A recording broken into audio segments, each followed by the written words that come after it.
Wala, pagkatapos ng buffet, wala kasing masarap na inumin din. Kaya dito kami na naman sa 85 degrees. Ayan. So, maiinom lang.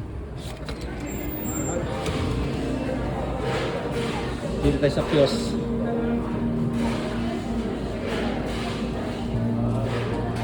Out of service. Oh no, this one's out of service. Order. Order here. Gee, what the hell is out of service? Out of service, out of service. Dito na tayo.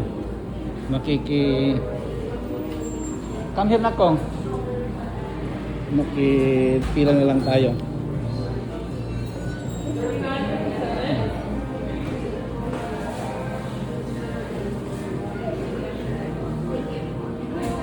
Sea salt coffee daw. Ice. Okay. Nakapila kami. Pipila tayo. Hindi kami kukuha doon kasi tapos na kaming kumain eh. Buffet nga eh. Eat all you can talaga yung saltok mo. Mas naman ako maki-consume. Okay, bye bye.